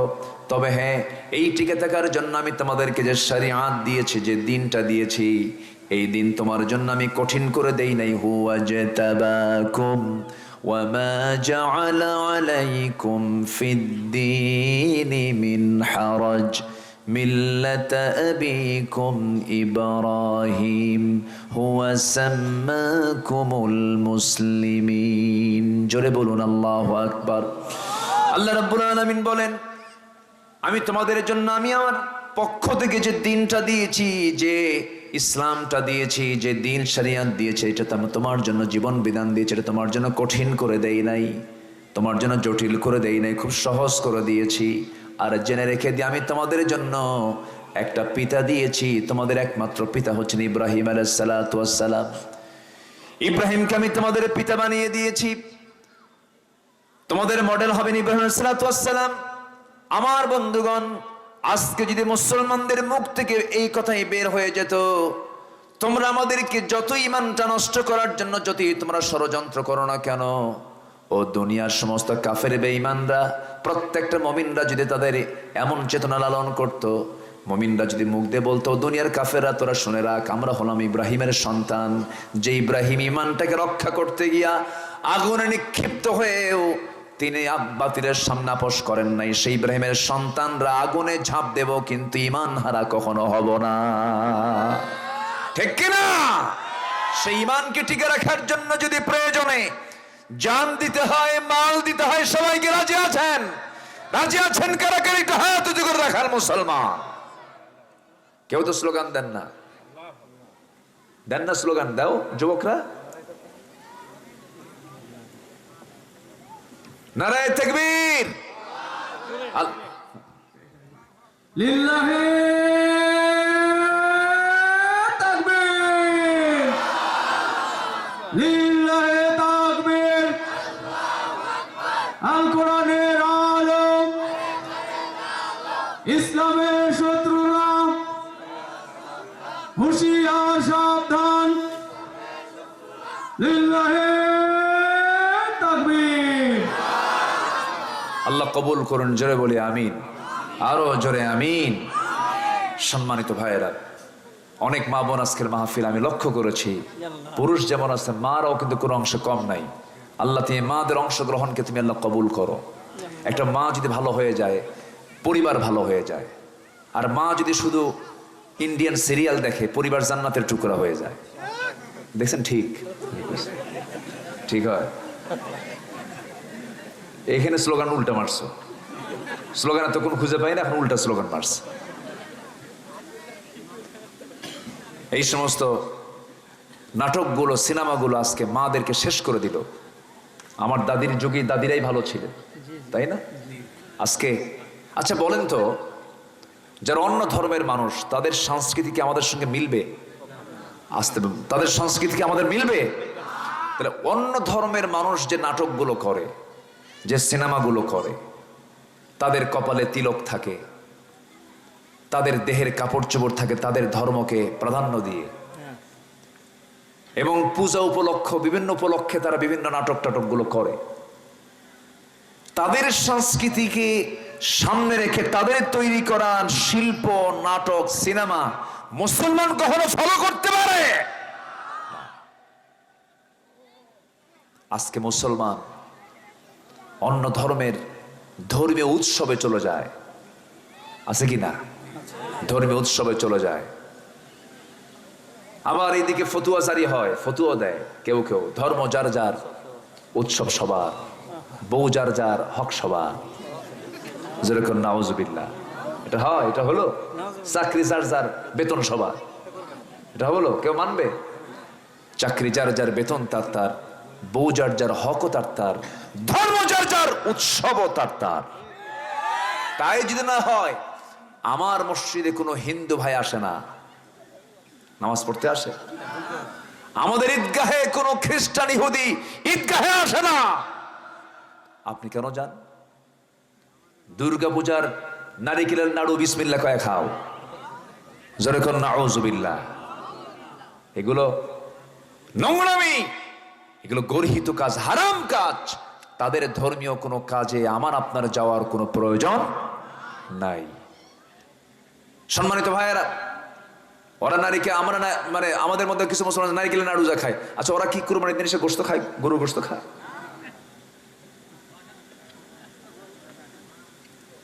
তাহলে কেমন করে হয়? ধর্ম যার যার, উৎসব সবার।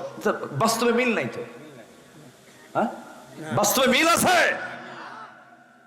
গুটি কয়েক কিছু সংখ্যালঘুর একটু বাহাবা নেবার জন্য, প্রশংসা নেবার জন্য পলিসি মেক কইরা ইমান হারা হবেন, এমন রাজনীতি করার দরকার আমাদের নাই।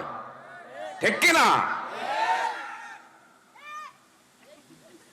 হ্যাঁ বাবু, তুমি এবার তাজা হইছো, খুব ভালো, ঘুম ভাঙছো, খুব সুন্দর। আল্লাহ তুমি মাহফিলকে কবুল করো, জোরে বলি আমিন। নূহ আলাইহিস সালামের নাম শুনছেন সবাই? উনি একটা কি বানিয়েছিলেন বলেন তো? জাহাজ বানিয়েছেন। কি বানিয়েছেন বলেন? জাহাজ। নৌকা তো ছোট কিছু বোঝায়, এই যে ওই কি বলে ডিঙ্গি, হয়তো নদীর পার থেকে ওপারে যেতে হবে। উনি জাহাজ বানিয়ে, লিতাজরিয়াল ফুলক, হ্যাঁ জাহাজ বানিয়েছিলেন। পৃথিবীতে সবচেয়ে বড় যানবাহন কি বলেন তো এখনো? বলেন, জাহাজ। এবং পৃথিবীর সবচেয়ে বেশি মালামাল ট্রান্সফার হয়, এখান থেকে ওখানে যায় সবচেয়ে বেশি আকাশ পথে, স্থলপথে না জলপথে? জলপথে। প্রথম শুরু করেছেন, জাহাজ বানিয়েছেন কে? বলেন কে? কে? তাহলে পৃথিবীর সভ্যতা আনছে কারা? নবীরা। বলেন কারা? নবীরা। এই যে কাপড়, এই কাপড়ের টেক্সটাইল গার্মেন্ট ছিল হলো, প্রথমে টেক্সটাইল ইঞ্জিনিয়ার ছিলেন দাউদ আলাইহিস সালাত, কি বলে ইদ্রিস আলাইহিস সালাতু ওয়াস সালাম। আল্লাহু আকবার বল। আচ্ছা, অস্ত্র নির্মাণ, অস্ত্র আছে না এখন পৃথিবীর বিভিন্ন অস্ত্রের দেশ আছে, আমেরিকা থেকে বিমান নিয়ে আসে, অস্ত্র নিয়ে আসে, এই নিয়ে আসে, অস্ত্র বিক্রেতা পৃথিবীতে আছে। এই অস্ত্র নির্মাতা ছিলেন প্রথম, পৃথিবীতে শুরু করেছেন দাউদ আলাইহিস সালাতু ওয়াস সালাম। আল্লাহু আকবার। এবং পৃথিবীতে প্রথম কৃষিকাজের রূপকার ছিলেন আমার আব্বা আদম আলাইহিস সালাতু ওয়াস সালাম। সুবহানাল্লাহ বলবেন না? তিনি ছিলেন কৃষক। আমরা কি এদেশের মানুষ কি বলেন? কৃষক। কৃষকের সাথে কোন নবীর সম্পর্ক? আদমের সম্পর্ক। কাপড়ের সঙ্গে কোন নবীর সম্পর্ক? ইদ্রিসের সম্পর্ক। অস্ত্রের সঙ্গে কার সম্পর্ক? দাউদ আলাইহিস সালামের সম্পর্ক। বড় শাসক ছিলেন পৃথিবীতে, সবচেয়ে বড় শাসক সুলাইমান। আল্লাহু আকবার বলেন। শাসকের সাথে নবীর সম্পর্ক আছে না নাই? আছে। কি চাবেন আপনি? সব সভ্যতা নবীরা এনেছেন। বলেন আলহামদুলিল্লাহ, জোরে বলি আলহামদুলিল্লাহ। রাজনীতি করেছেন আম্বিয়া কেরাম।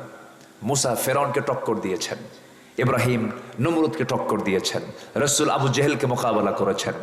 আর তুমি আলেম হয়েছ, তুমি মুসলমান হয়েছ, তুমি বড় একজন জ্ঞানী হয়েছ, তোমার সামনে ফেরাউন তুমি চোখে দেখো না, তোমার ঈমান এখন আনা হয় নাই, ঠিক কি না? আজকের দুনিয়াতে ফেরাউন আছে না নাই? আসতে বলবেন না, আছে না নাই?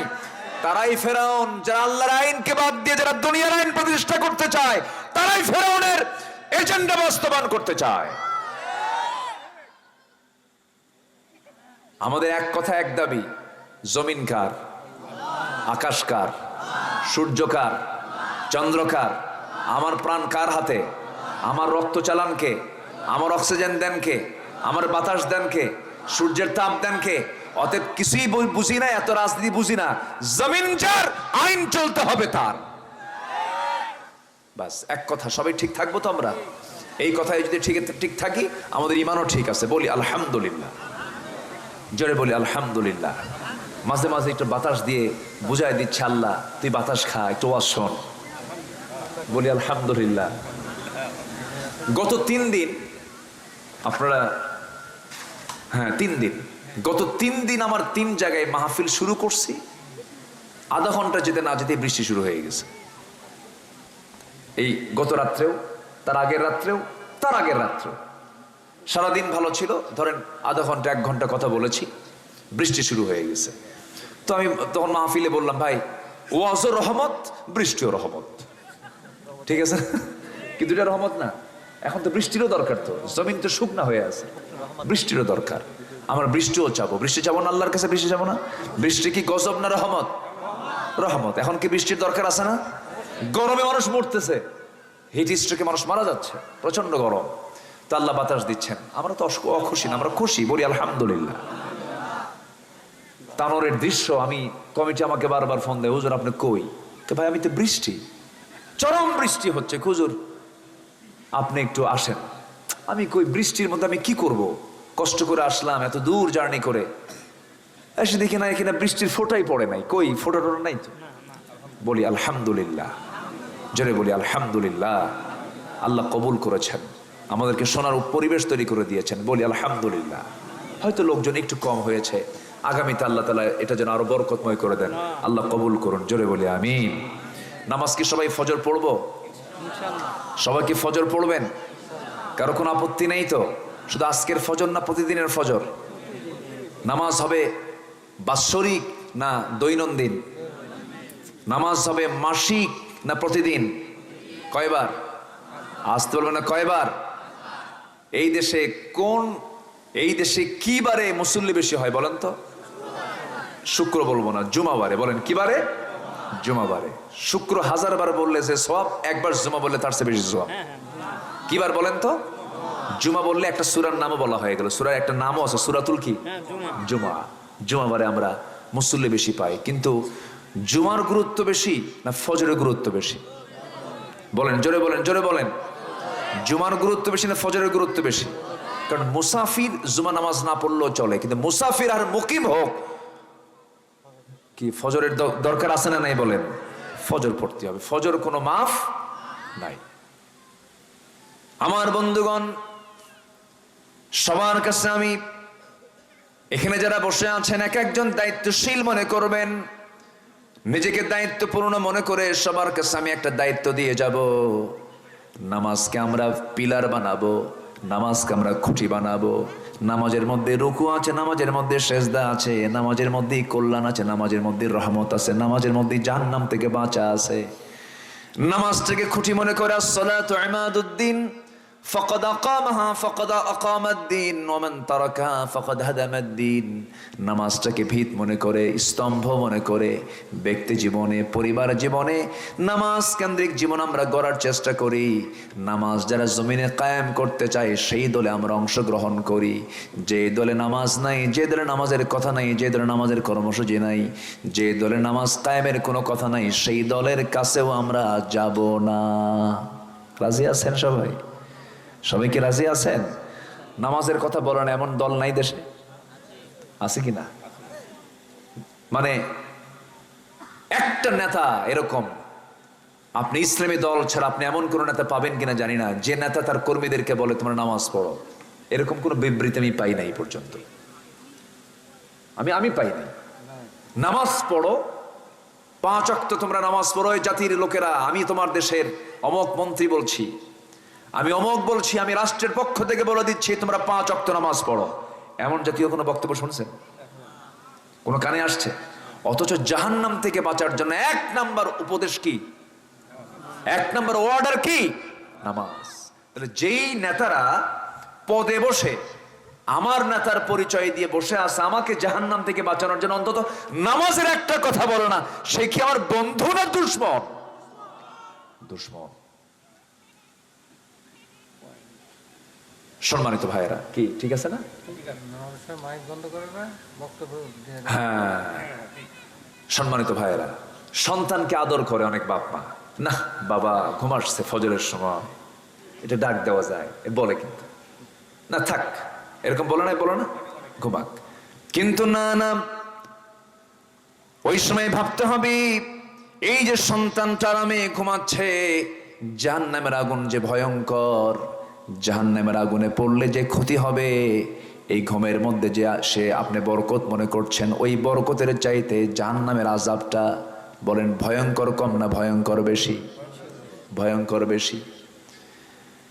জাহান্নামের ভয়কে মাথায় যদি নিয়ে নেন, ওই সময় কিন্তু আপনার সন্তানকে আপনি চাবেন, সন্তানকে জাহান্নাম থেকে কেমনে বাঁচানো যায়। ধরুন ফজরের সময় ওই বাড়িতে আগুন লাগছে, কি লাগছে?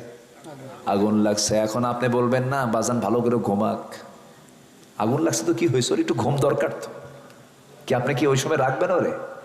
বরঞ্চ কি করবেন, ও বাবা তাড়াতাড়ি ওঠ, আগুন লাগছে তাড়াতাড়ি ওঠ, জীবন চলে গেল, তাড়াতাড়ি ধরে সব মাজা ধরে সব জোরাজোরি করে টেনে নিয়ে চলে যাবেন।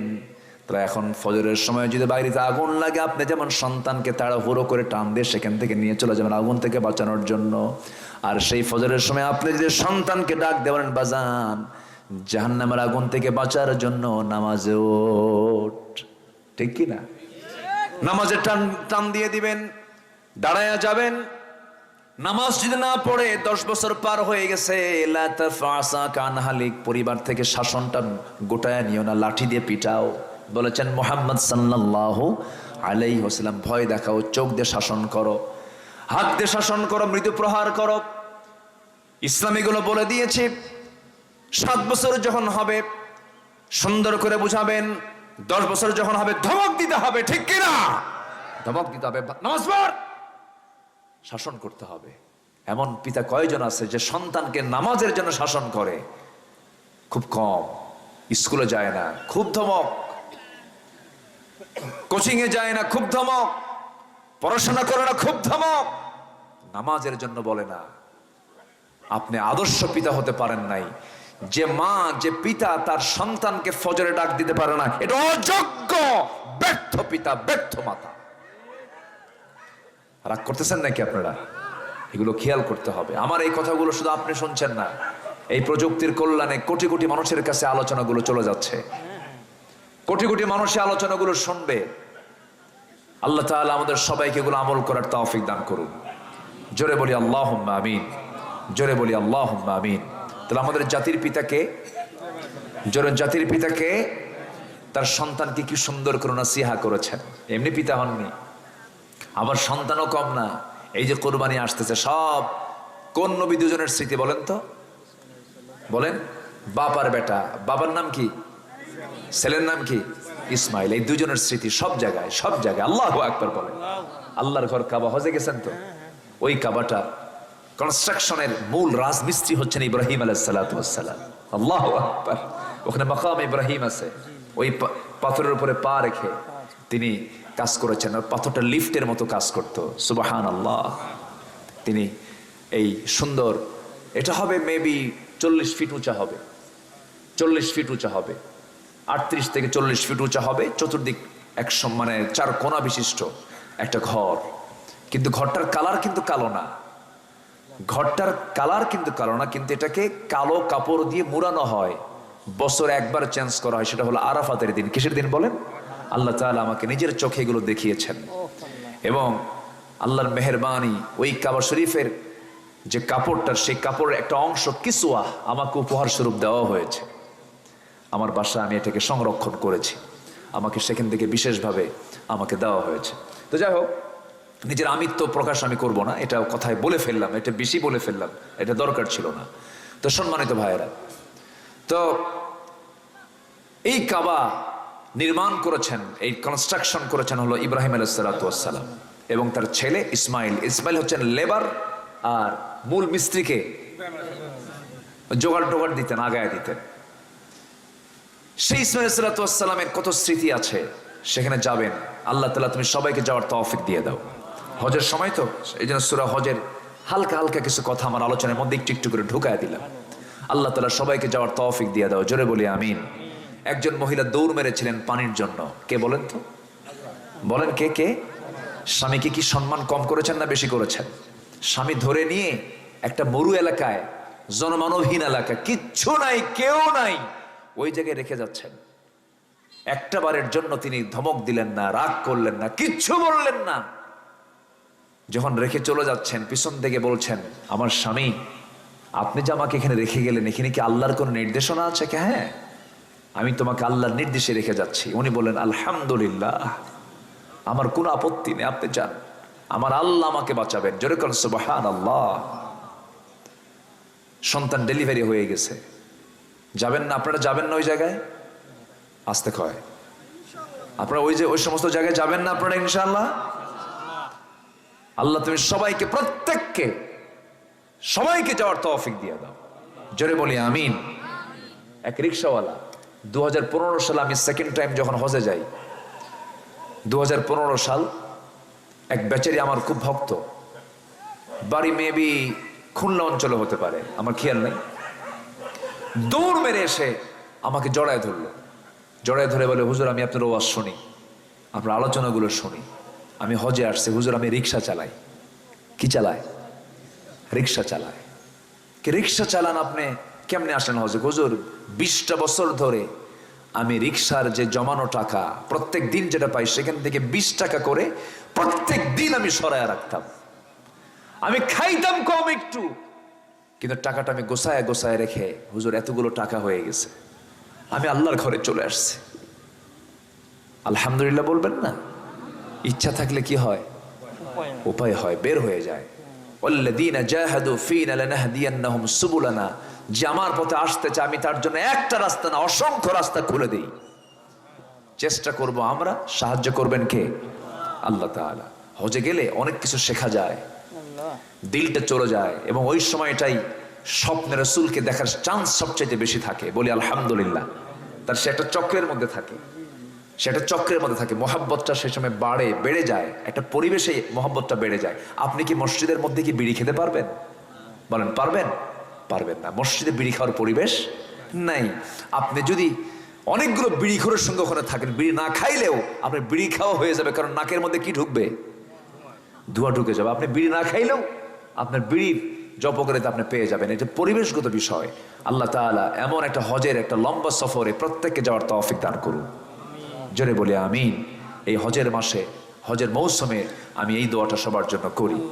ইব্রাহিম আলাইহিস সালাতু ওয়াস সালাম, তার সন্তান, কি সম্মান আল্লাহ তাআলা দিয়েছেন, কি আনুগত্য শিখিয়েছেন তারা। সন্তানকে বলতেছেন, বাবা আমি তো তোমাকে জবাই করে ফেলবো। কেন? ফিল মানাম আন্নী আযবাহুক, স্বপ্নে দেখলাম আমি তোমাকে জবাই করতেছি। সন্তান কয়, আব্বা এই আপনি আমাকে প্রশ্ন করতেছেন?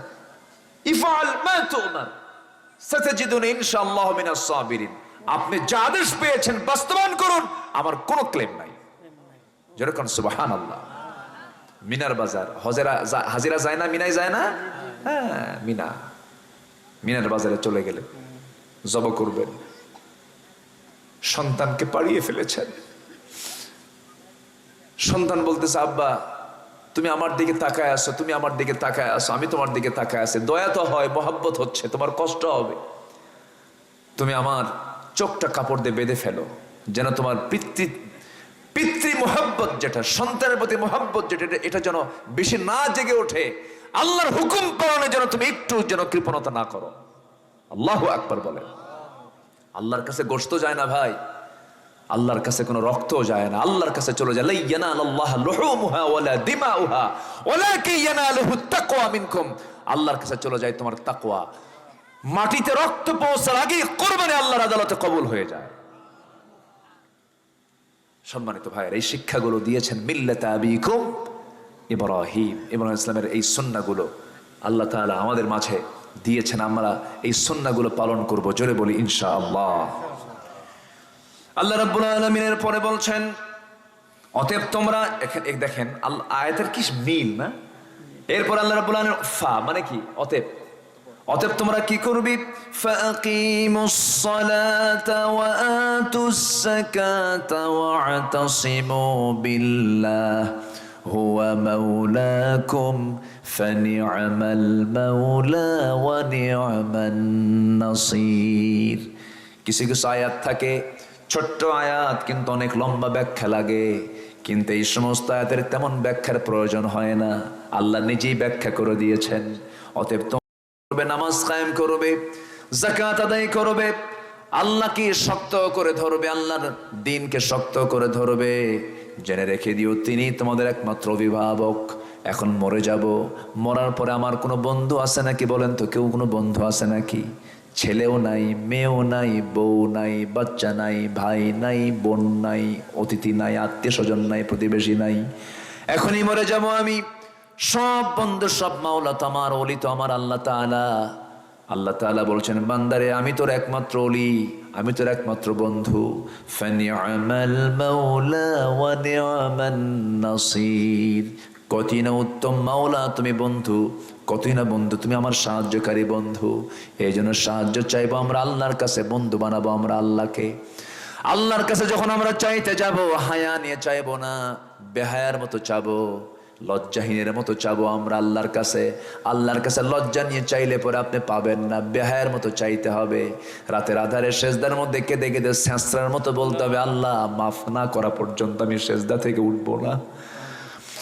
আমি সেজদা না দিয়ে তোমার খুশি না করা পর্যন্ত আমি মাথা উঠাবো না। আল্লাহ মাফ করো, মাফ করো, মাফ করো। দুনিয়ার আপনি মানুষকে আপনি একবার দুবার ডাকবেন, তিনবার চারবার ডাকবেন, বিরক্ত হয়ে যাবে, কিন্তু আমার আল্লাহ তাআলা ব্যতিক্রম। আমার আল্লাহকে যত বেশি চাবো আল্লাহ তত বেশি খুশি হয়ে যাবেন। আল্লাহ আমার রব, এই রবি আমার সব।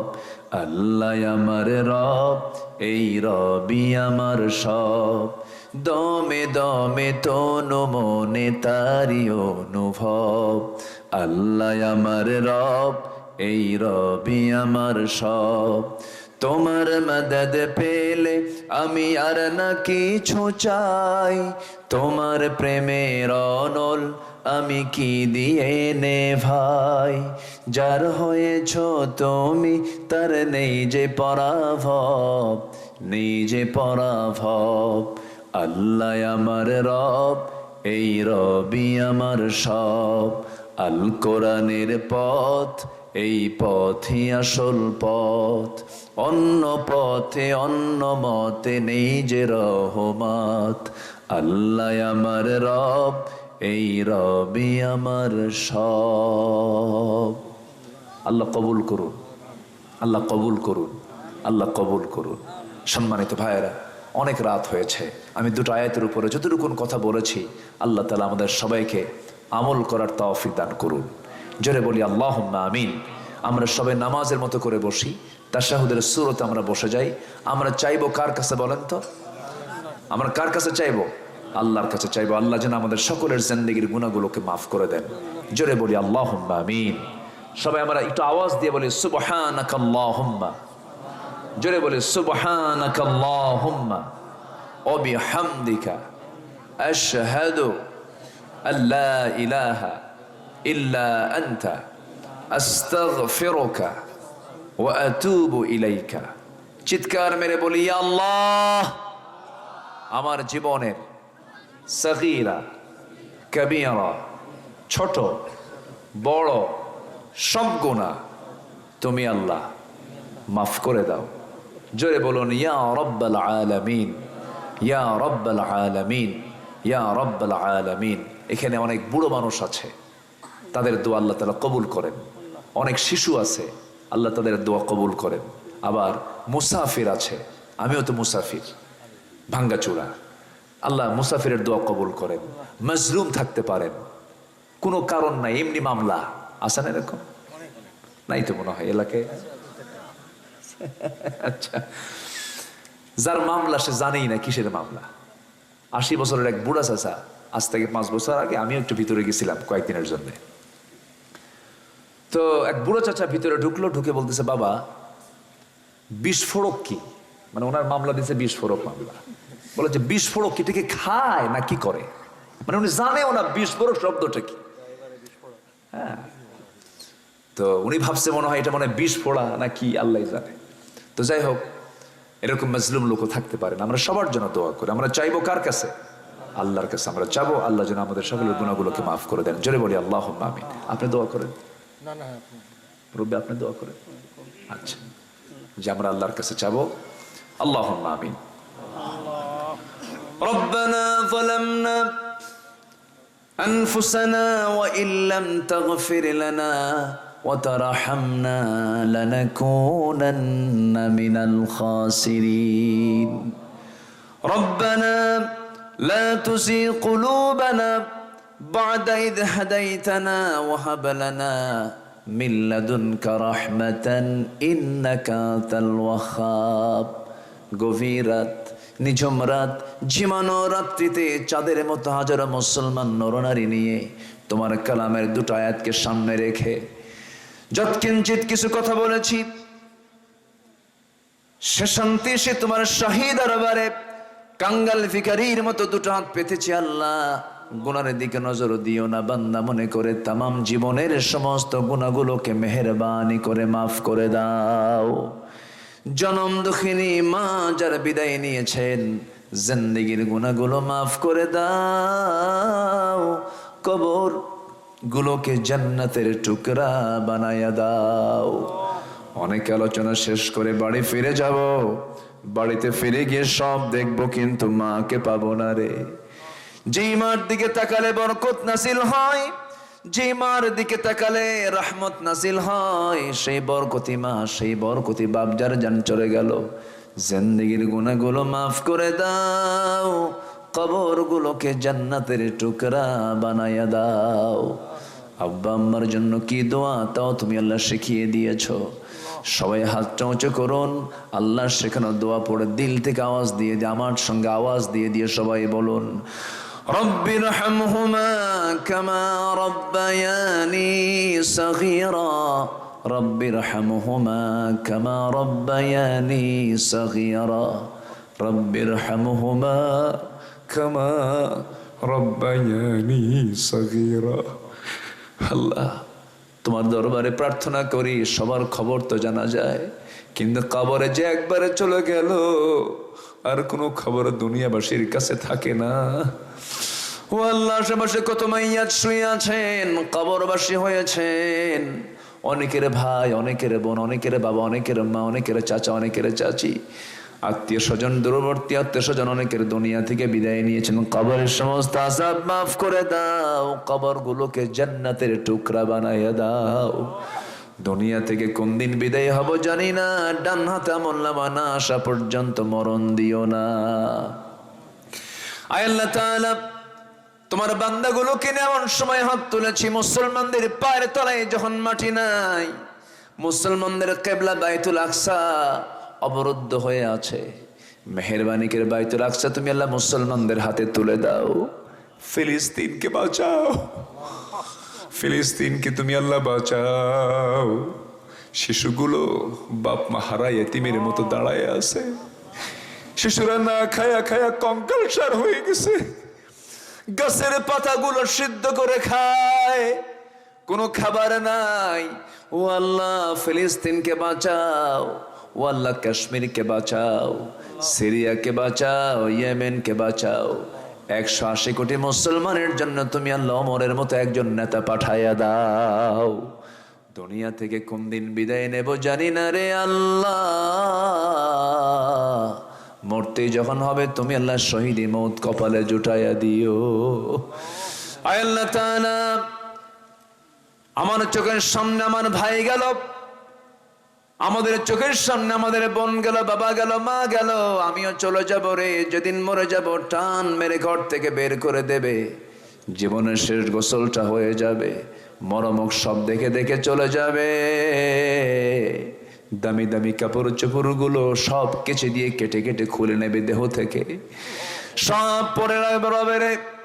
আমাকে টেনে হেঁচড়ে ঘর থেকে বের করে দিবি, জীবনের শেষ গোসলটা হয়ে যাবে, মরামক সব দেখে দেখে চলে গেল। 24 ঘন্টা যাবে না, মাথার চুলগুলো খসে খসে পড়বে। 3 দিন যাবে না, চামড়াগুলো গলে গলে পোকার পেটের খাবার হয়ে যাবে রে। মাত্র 7টা দিন, 7 দিনের ব্যবধানে দেখা যাবে পেটের নারী ভরি সব চোখ মুখ কান নাক দিয়ে বের হওয়া শুরু হয়ে গেছে। কিম্ভূত কিমাকার চেহারা হয়ে যাবে, চেনা যাবে না, বোঝা যাবে না। আল্লাহ, মাত্র 3টা মাস, 3টা মাসের ব্যবধানে দেখা যাবে দেহের ভিতরে কয়েকটা হাড় ছাড়া আর কিচ্ছু নাই, সব মাটি খেয়ে শেষ করে দিয়েছে। এমন অন্তিম সময় যখন চলে আসবে, জবানে জারি করে দিও লা ইলাহা ইল্লাল্লাহ মুহাম্মাদুর রাসূলুল্লাহ। আসসালামু আলাইকুম ওয়া রাহমাতুল্লাহি ওয়া বারাকাতুহু।